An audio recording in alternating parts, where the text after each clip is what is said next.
Bom, vamos lá, capítulo 34, tem um pano de fundo. Esse pano de fundo é o momento que Davi se despede de Jonatas. Jonatas, seu amigo, filho de Saul, recebe uma bronca tremenda do pai, tremenda. Como é que você vai apoiar o meu inimigo? Davi nunca foi inimigo de Saul, né? Saul que foi inimigo de Davi sempre.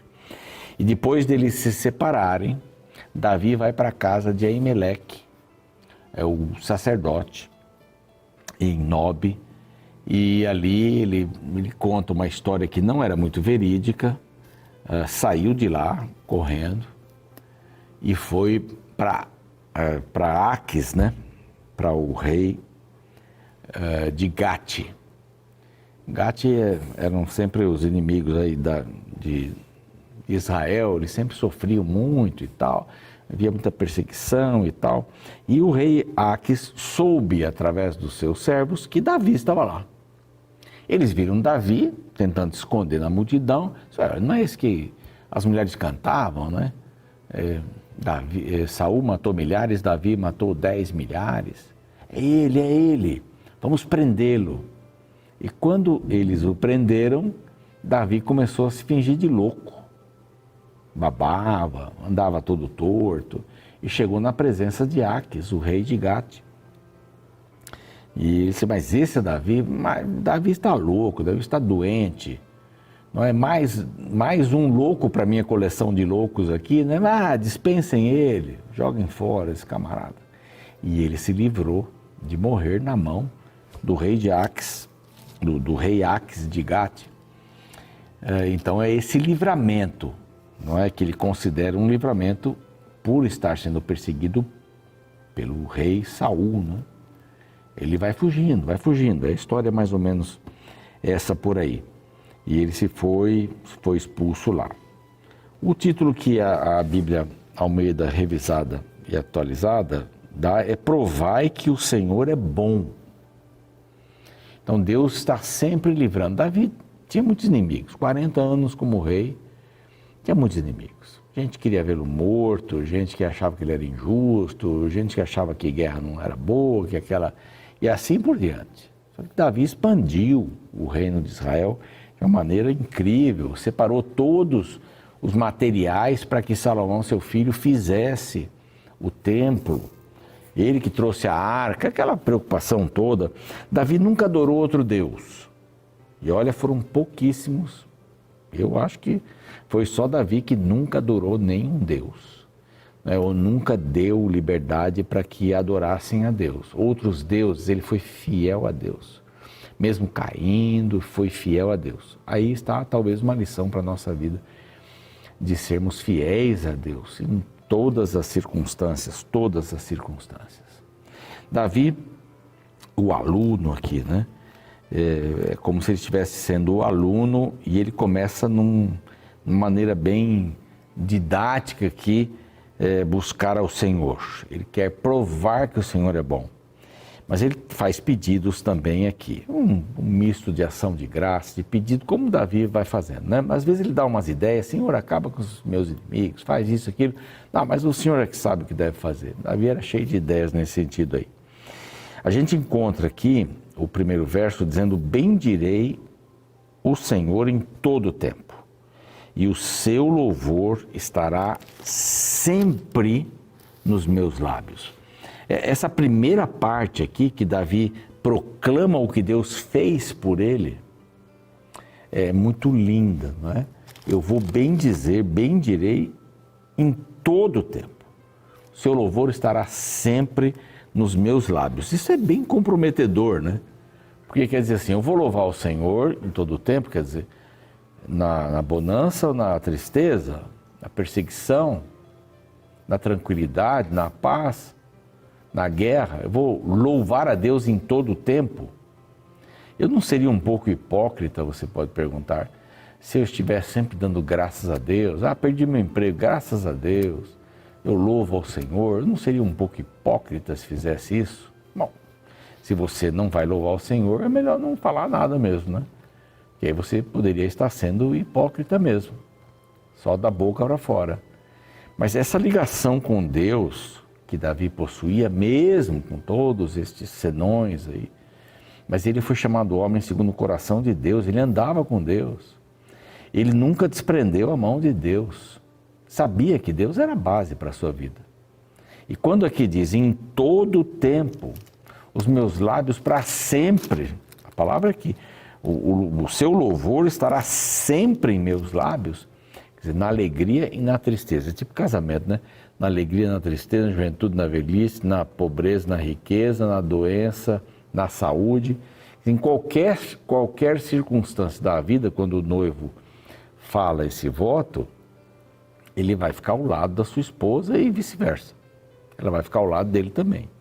Aqui, o rei já de cara, nesse bonito salmo, ele diz assim, é todo o tempo. Não tem um tempo em que eu não vou louvar ao Senhor. Por quê? Porque ele é grande. Ele é grande. Ele vai aqui proclamando, Davi vai proclamando, vai adorando a Deus pelo que ele fez. Então, o verso 2 é assim, gloriar-se-á no Senhor a minha alma, os humildes o ouvirão e se alegrarão. Quer dizer, ele vai se tornar um veículo para chegar, para que a palavra de Deus chegue ao coração das pessoas que querem ouvi-lo. Ele vai ser um conduto. As palavras hoje vai ser Jesus para as pessoas. Aqui vai ser Deus para as pessoas. Engrandecerei o Senhor, verso 3, comigo, e todos a uma lhe exaltemos o nome. Busquei o Senhor e ele me acolheu, livrou-me de todos os meus temores. Imagina ele estando perseguido por Saul, o rei deixou batalhas para levar ali 300 homens importantes na segurança do país para ir atrás de Davi, várias vezes. Ele estava embebido de ódio, de inveja. O que a inveja faz a gente fazer, não? Terrível.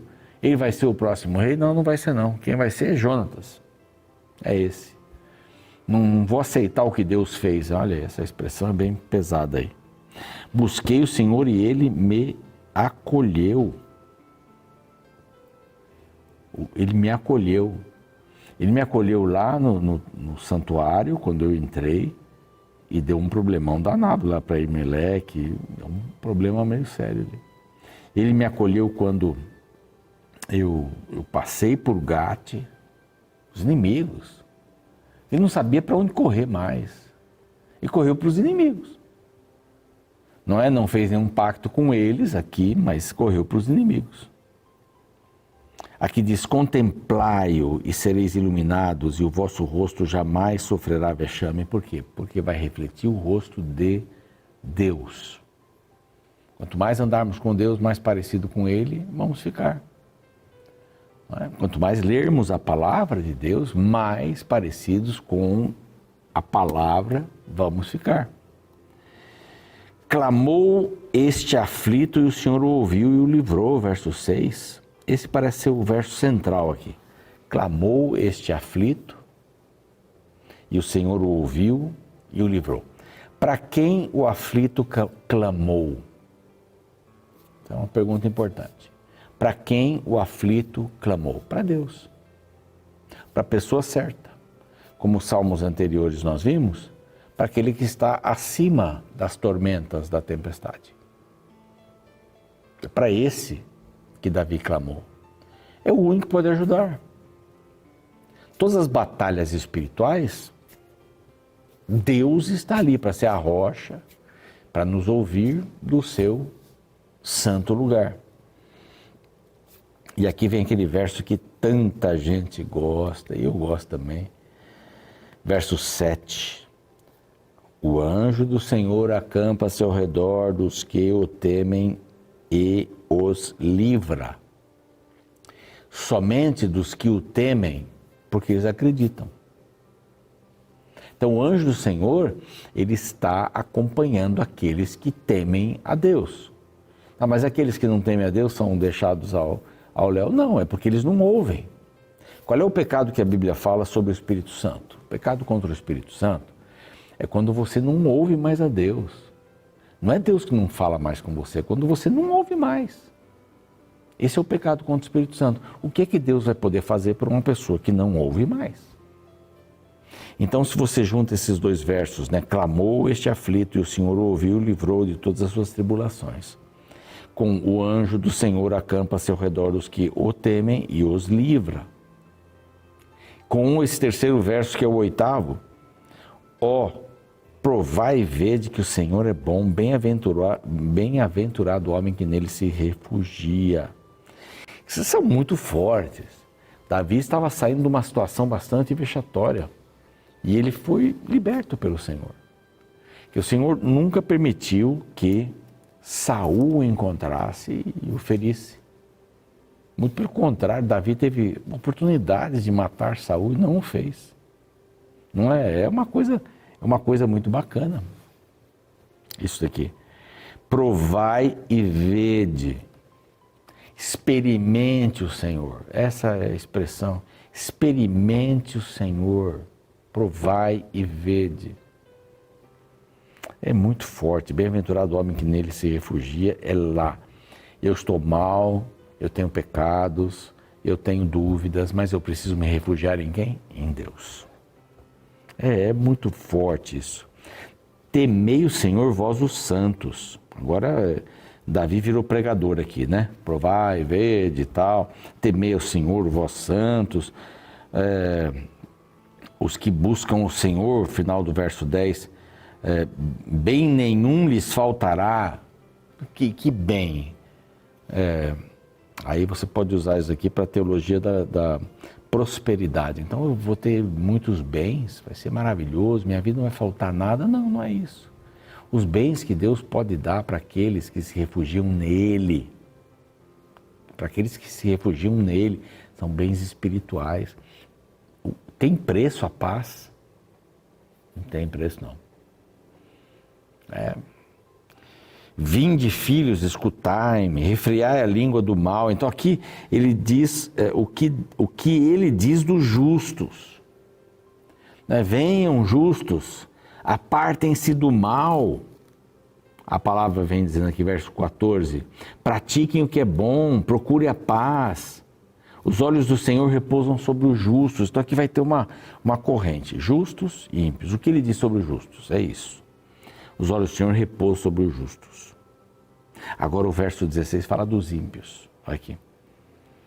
O rosto do Senhor está contra os que praticam o mal, são os ímpios, para lhes extirpar da terra a memória. Quando isso vai acontecer? No juízo final. Quando o mal vai ser apagado da terra e só o bem vai reinar.